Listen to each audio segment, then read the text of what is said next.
Buenas tardes a todos. Por petición expresa de mi amigo Gregorio, me termino de presentar en el sentido de que efectivamente normalmente firmo como seudónimo, que me busqué hace 30 años, cuando dejé de escribir de política, me puse a escribir estas cosas.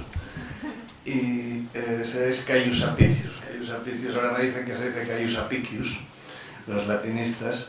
Y bueno, Marco Gabio Apicio era un romano del siglo I, contemporáneo de Tiberio, que dejó escrito, entre otras muchas cosas que hizo, bastante cafres, dejó escrito, o se le atribuye a él, que yo creo que no es suyo, o el libro de cocina más antiguo que se conserva, que es el de Recoquinaria. Entonces, quise firmar con ese nombre, pero con un nombre común que empezase por C, como el mío, y me acordé de Cayo Julio César, entonces pues Caius Apicius, y Caius Apicius soy.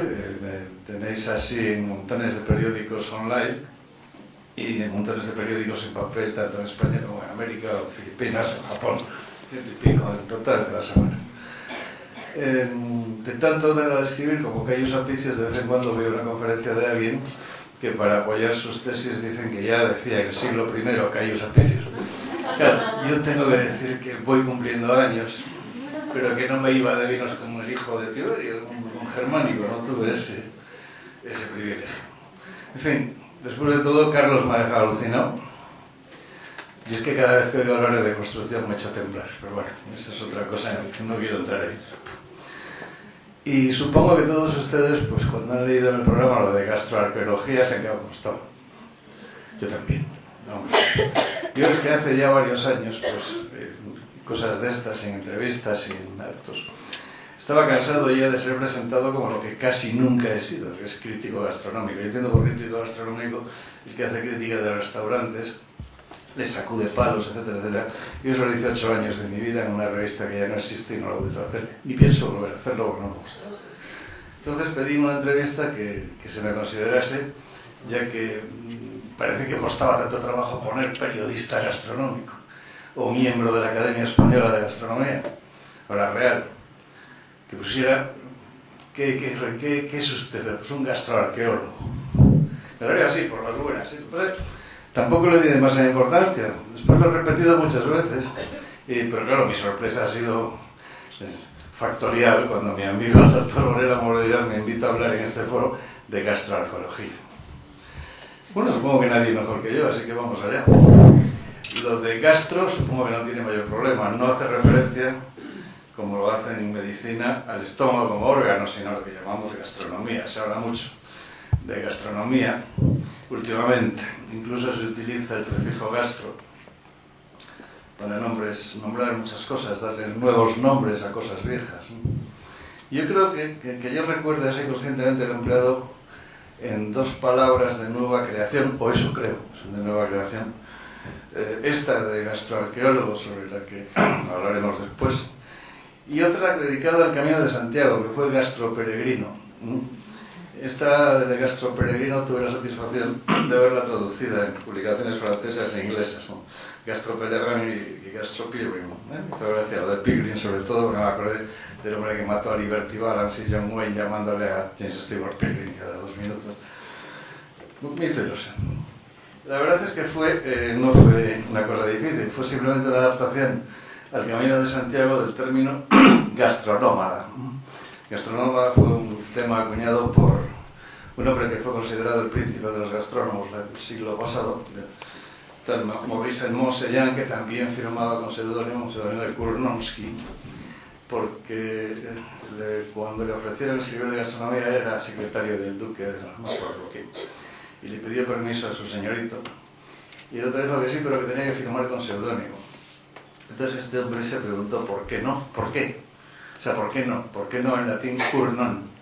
Y añadió el ski para orientalizar un poco el apellido, el Kurnonsky. Bueno, este inventó el término gastronómada para referirse a aquel gastrónomo que viaja en busca de nuevos platos, de buenas sensaciones, que han dicho, oye, que en tal sitio, en tal ciudad hacen tal cosa que está muy buena, tienes que ir a probarla. Esto era un gastronómada. Y yo llamé gastroperegrino al peregrino Santiago, que además de enriquecer su plano espiritual, quiere enriquecer sus vivencias gastronómicas Porque además el Camino de Santiago es un magnífico camino de buenas mesas, buenos alimentos y buenos vinos. Es uno de los caminos gastronómicos y enológicos más satisfactorios del mundo, porque mi amigo Carlos, que nos ha hecho una exhibición de enoarqueología, entre otras cosas también, y de enofuturología, pues sabe que si cogemos el Camino de Santiago desde los orígenes pasamos por las mejores regiones vinícolas españolas y además podemos proceder de Burdeos o podemos proceder de Borgoña. O sea, son cosas muy serias. En fin, hoy, volviendo a lo de gastro, algo, hay hasta gastrobares, ¿no? Seguramente saben ustedes que son una de las vías con las que los grandes chefs tratan de sortear la crisis. No les va a nadie porque algo tiene que hacer. Son locales en los que se sirve cocina con firma. Con pero en dosis muy reducidas.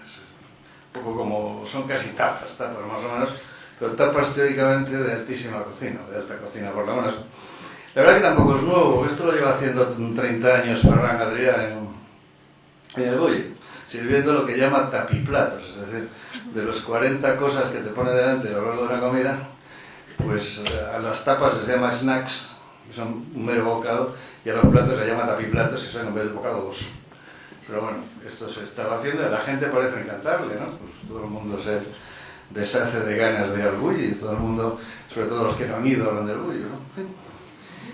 También hoy hablamos de ir a determinados restaurantes. No, es verdad, no se ría, porque la gente que más habla del Bulli es la que no ha ido jamás. Es decir, el Bulli da 9.000 comidas al año. 9.000. Eso lo da la tasca de Pepe cada mes. Quiero decir que tiene esas plazas y tiene esas plazas. No hay tanta gente de que ha podido ir a comer que a cocinar de Adrià, pero hablar, o falar non ten cancela, que decimos en Galicia. Bueno, también hablamos hoy de ir a determinados sitios, no a comer o a cenar, también, pero hay gente que dice que va a tener una experiencia gastronómica. Toma. Yo me temo que hemos sacralizado demasiado una actividad que debería ser simplemente placentera, interesante, y de la que no se hablaba demasiado hasta hace unos cuantos años. De lo que se hablaba de verdad era de comer o de no comer. Si no tienes garantizado comer regularmente todos los días, no hablas de gastronomía, no existe la gastronomía, existe la comida como forma de sobrevivir. De todas maneras, a mí me gusta mucho darle palos al diccionario. Yo creo que es una cosa que todos los que escribimos de gastronomía a lo largo de la historia hemos acudido al diccionario de la Academia Española, la Real Academia Española, hemos acudido con una afición tremenda. Porque el diccionario en cosas de comida y gastronomía patina muchísimo. Confunde confunde churras con merinas, ¿no?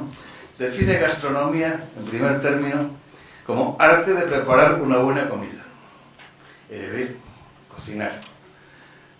Es decir, que entonces yo de gastrónomo tengo lo mismo que de pitcher de los Yankees de Nueva York. Nada. Yo no cocino absolutamente nada.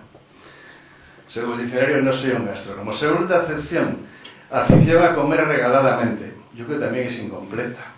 Un señor aficionado a comer regaladamente puede ser un tripero, puede ser un gourmand, probablemente no un gourmet. Solo la regla, y no demasiado, al llegar a gastrónomo, que dice la Academia que es persona entendida en gastronomía. Bueno, menos mal. Pero luego la regla, persona aficionada a las comidas exquisitas. Bien. No parece que sea precisamente bueno el concepto que el diccionario tiene de la gastronomía y de los gastrónomos. Además, una cosa, de comidas exquisitas, les voy a... Si ustedes no lo saben, les voy a decir que cuando vayan a Portugal y les den de comer muy rico, y venga el camarero y le pregunte qué tal la comida, no se les ocurra decir exquisita. Exquisito en portugués significa raro. Raro. Que si a ustedes les ha gustado de verdad la comida, cuando llegue el metro y les diga qué tal bacalao, ustedes tienen que decir espantoso. De verdad, no es un chiste.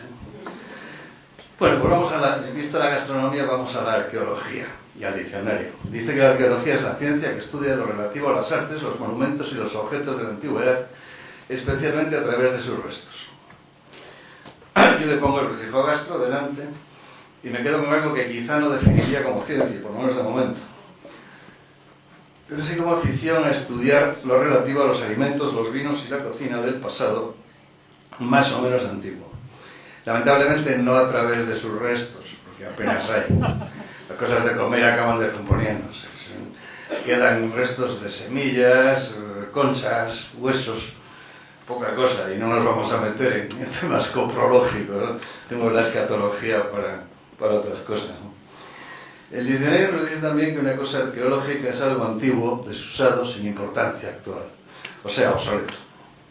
No lo creo yo así. Para mí la cocina de los romanos, por ejemplo, está viva y bien viva en la nuestra, todos los días. Y aquí está la diferencia entre la arqueología referida a los monumentos y la gastroarqueología.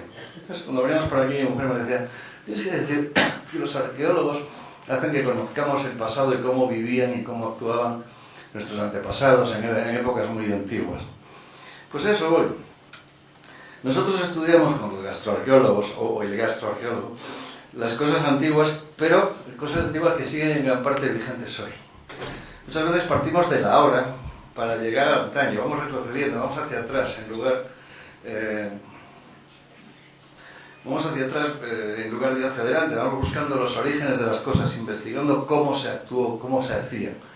La idea fundamental es saber qué y cómo comían quienes pasaron por el planeta antes que nosotros.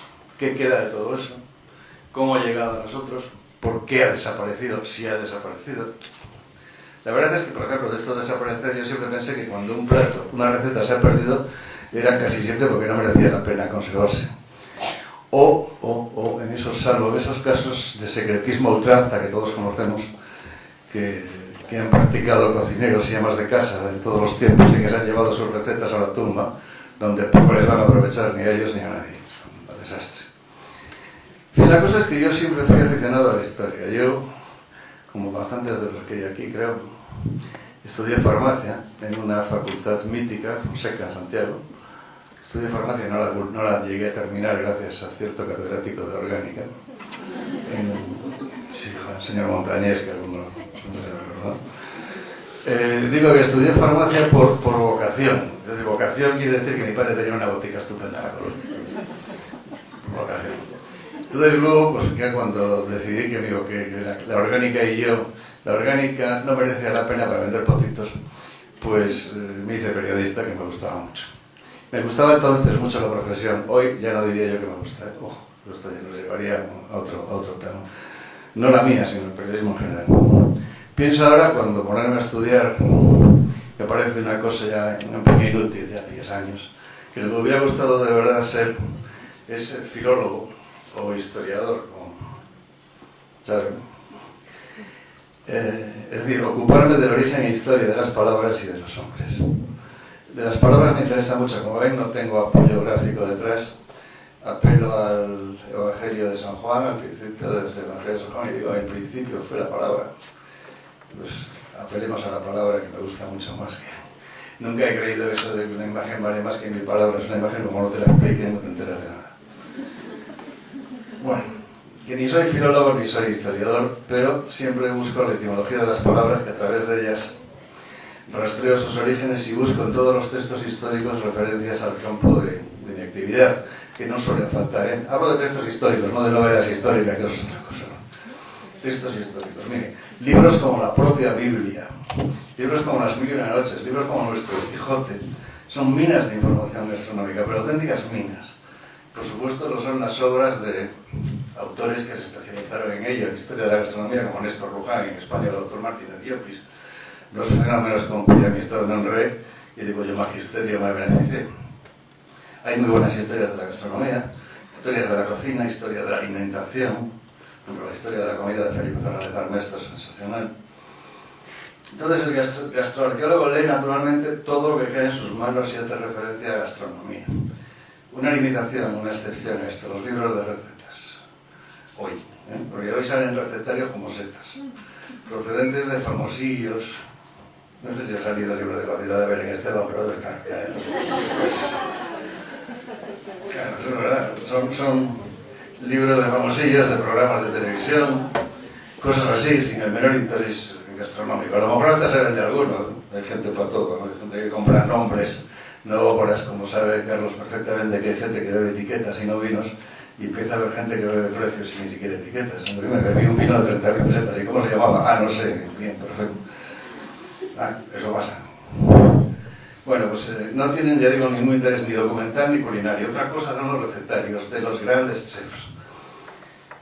Y por supuesto los viejos recetarios, desde el citado antes del de Re Coquinaria de Apicia, hasta las grandes épocas de las grandes obras de la época de la haute cuisine, quiero decir, desde Carême, a principios del 19, a Escoffier en la Caballa entre el 19 y el 20.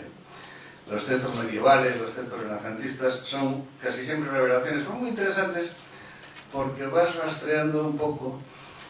Por ejemplo, ves que un libro está escrito en el siglo XIII y no aparece una berenjena, por ejemplo, ni por el Salmo, ¿no?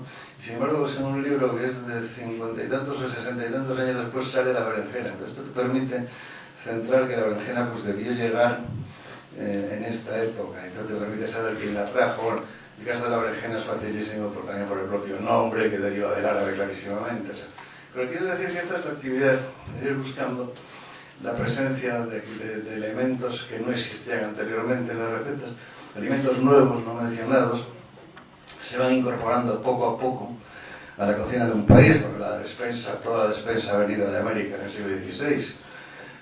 Quiero decir que esto es también lo que siempre digo cuando la gente habla de la globalización culinaria o cultural. Globalización ha habido siempre, desde tiempos de los romanos y supongo desde antes de tiempos de los romanos.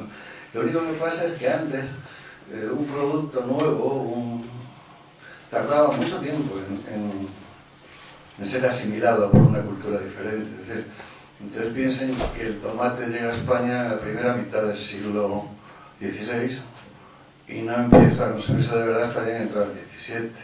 La patata llega en 1520 y tantos y en realidad el cultivo y consumo de patata en serio en España se produce en la segunda mitad del siglo XVIII.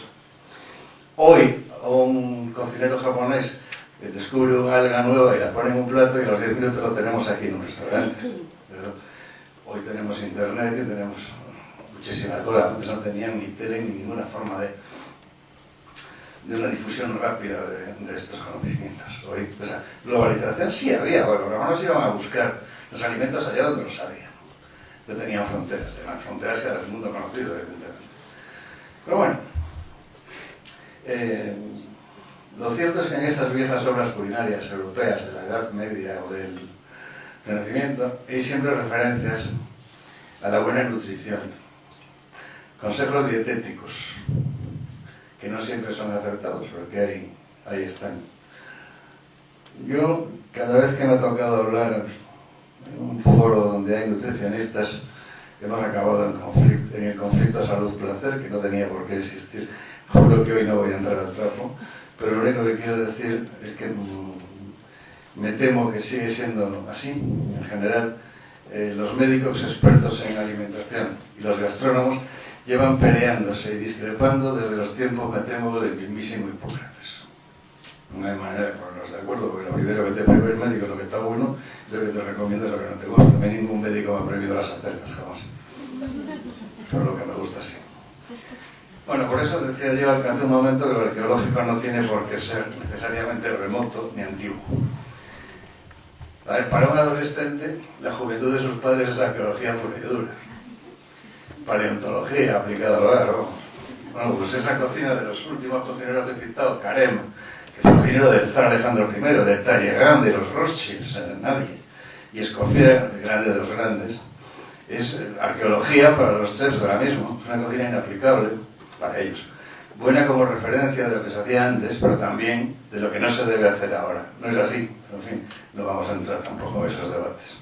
Digamos que lo actual en cocina, lo mismo que el vino nace con Pasteur, efectivamente, el vino actual.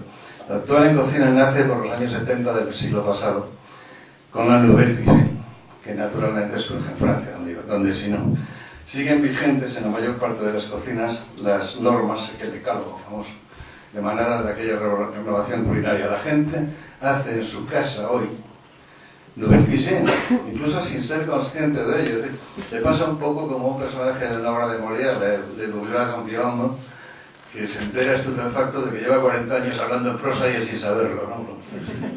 Te está haciendo el Nouvelle Cuisine, lo sepa o no. Usted es heredero de Guérard, de Bocuse, de nuestro Arroyo, de esta gente.